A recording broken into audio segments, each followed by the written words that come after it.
Yeah. Family, y'all. Just keep it tight, keep it tight, keep it tight. Oh, right. Yeah. Here we go.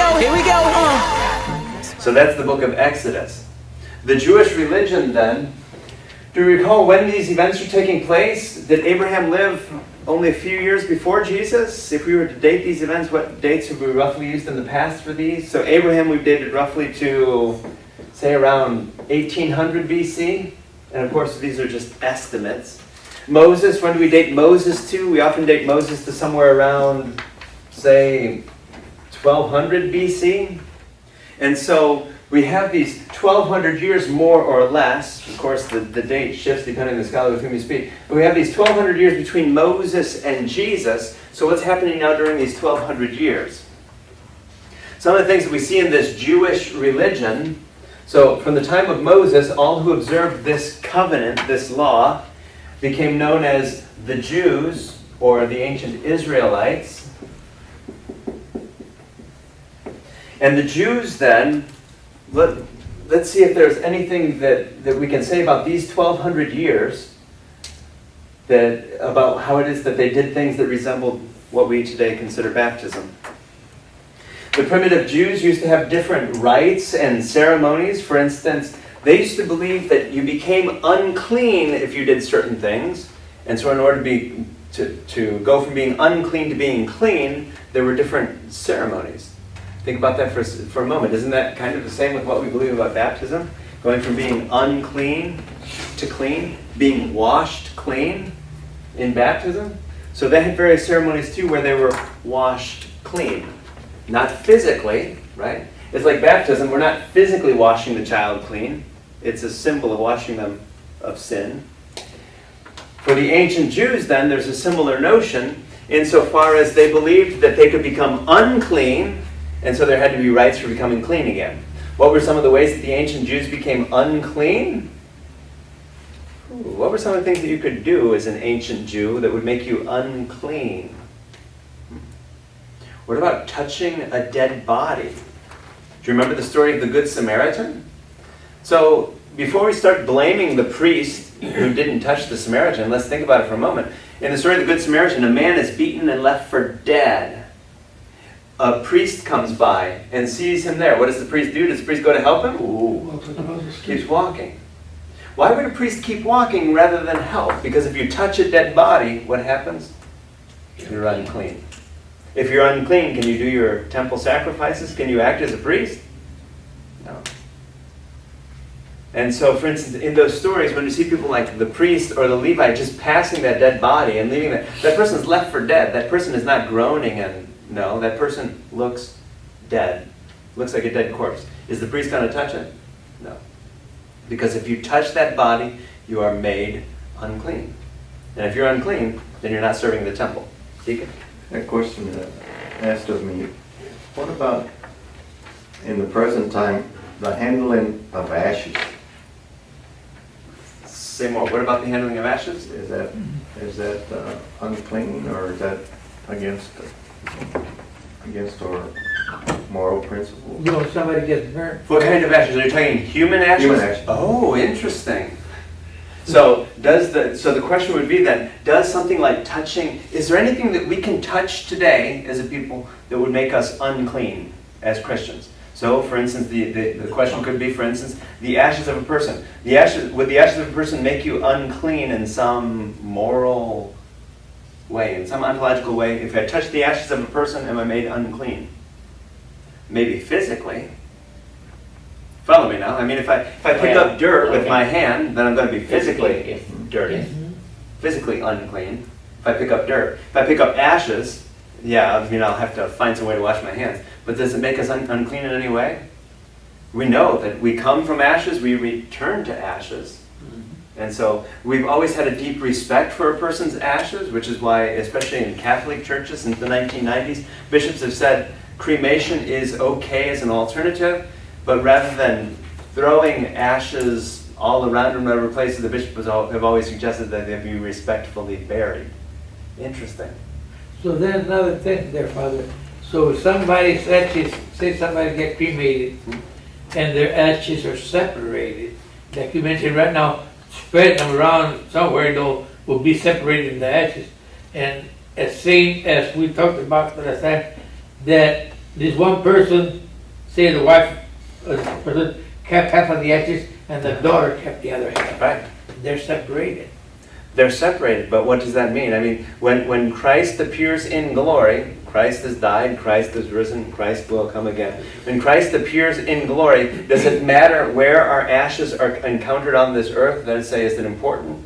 Is it going to be, when Jesus was raised from the dead, the question is, was it a physical sort of body that he enjoyed, or was it a sort of glorious resurrection? Was it some other type of existence?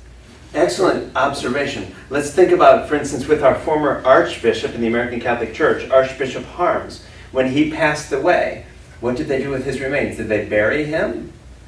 Ooh. Yes and no. He was cremated, but then what happened with his remains? The majority of his remains were interned in Maryland, outside of Washington, D.C., where the church was founded. But then, if you notice at Holy Family Catholic Church, we have an urn with some of his ashes. So it's an interesting symbol of how it is that the Archbishop is somehow, our founding Archbishop, is somehow continues to be present with the various churches of the American Catholic Church in the United States.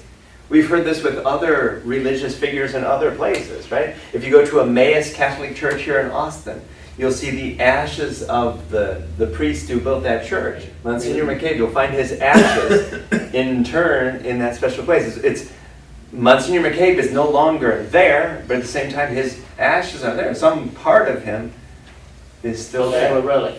A relic. So how interesting that in the ancient church then, you didn't touch a dead body because they believed that if you touch a dead body, it will make you unclean. But so going back to Deacon Roy's question, today would we consider that the same? We wouldn't consider that the same. Otherwise, morticians and those who work in funeral homes, they would always be unclean, right? No, so it's not that makes you unclean. But in the Old Testament times, what were some of the things that made us unclean then? So touching a corpse or a dead body would make you unclean.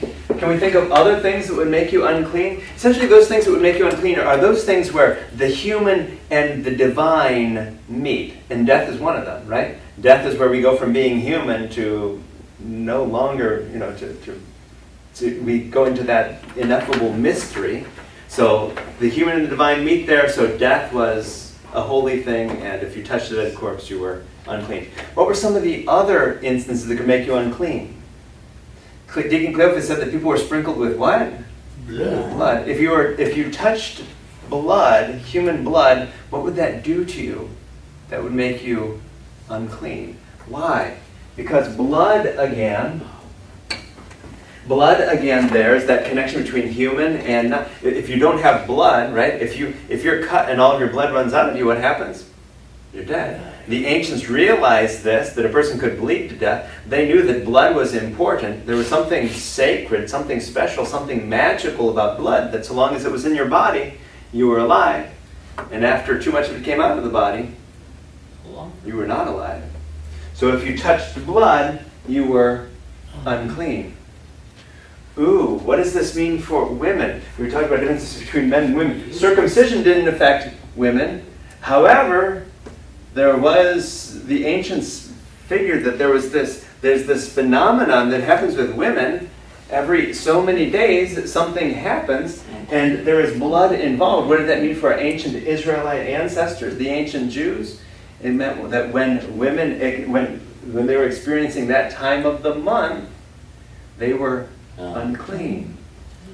Is that why there at the Holy Church, where they went to, was it Israel? That they had that hole or that pond, whatever, that the women had to take a bath in there? There you go. So why would women have to take a bath then? It was an interesting physical symbol of them becoming clean again. So if a woman has just had her period and is now unclean for the number of days that she's unclean, we're going to say that she's unclean for 7 days. Could you imagine? Then what's going to happen at the end of those 7 days? At the end of the 7 days, there has to be some ritual, some rite of purification, of cleansing. And so that might involve water. So during these 1,200 years or more between Moses and Jesus, then, we have how it was that the Jews, the ancient Israelites, had these things that made them unclean, and in order to be made clean again, then we needed various rites or symbols. If you touched the dead, or if you touched blood, or, since we talked about women, let's talk about men too. What is what is it within men that brings them close to that mystery? It takes two to tango. Women can't have babies on their own. They need a gift from a man. And so semen as well made one unclean. And so we'll find in the old law, in the old covenant then, how it was that if you touched semen, or if there was whatever emission of semen, then you were unclean. Yikes. Again, it was the way, in the same way that a woman's period brought her close to that mystery of the divine, it was the way in which gentlemen were brought close to that mystery of the divine as well. So there are various ways by which we became unclean, which simply meant that if you're unclean, then we need symbols by which we can make you clean again. So far so good, we're shaking our heads. Well, I was saying, here, what I was here about with Dulce on the part where and why the baptism, and when you're a baby, I was there to learn about. My parents didn't even go probably to school, you know. I mean, so I think it was just either the tradition that we got baptized, but I do remember still as a little kid, Mom always used to tell us, don't touch the body, and we would go to a funeral or something. She would say, don't touch the body. Don't touch Why? the body. Well, I would say For whatever reason. they were hanging on to this tradition, you know. I remember that too, that they say you can, don't touch the body while it's in the coffin. Or if you had a, say, this sort of little bite of some kind, that they would get that garlic and rub el ajo, échate ajo, para que tiene la cortada o rasguño, para que no te pegue duro del muerto. So how interesting that... Yes. Para que no te I don't peguen know qué? anybody Lo ever del heard. muerto. So how it was that all of these ancient beliefs continue to persist to the present day. And often we don't even think about these things. I mean, Until for we come to instance, Father Jamie's class. we don't think about when we have a newborn son and the doctor asks us, would you like us to circumcise the child or not? We don't think about how it was that, wait a minute, this ancient ritual, let's unpack the history of this and why we do it or don't do it. I mean, it's a decision that we have to make quickly, and so we make these decisions. Primitive. Pero usted dice que las mujeres estamos limpias en el tiempo del periodo. Y en la Biblia dice que estamos impuras. No, pero es lo que dice él. So yes, so the Bible is saying that women are unclean. Are women always unclean? No, just for those 7 or 8 days in which it closest to the menstrual cycle.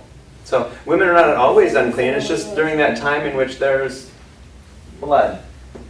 If there's blood or semen, or if there's any way in which the human and the divine are somehow almost touching, then you got to be careful. There's the risk of being unclean. Point A then talks about various instances when we're unclean.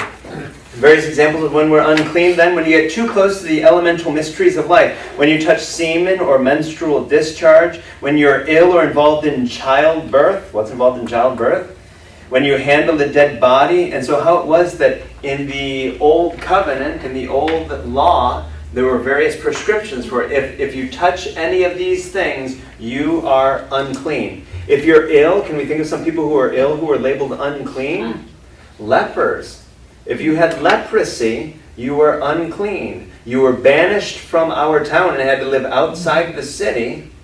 And in the Middle Ages, there were stories of how it was that lepers had to carry a bell. And if anyone got too close to them, they'd have to ring the bell and they'd have to yell out, unclean, unclean, so that people would know, ooh, don't want to get too close to him.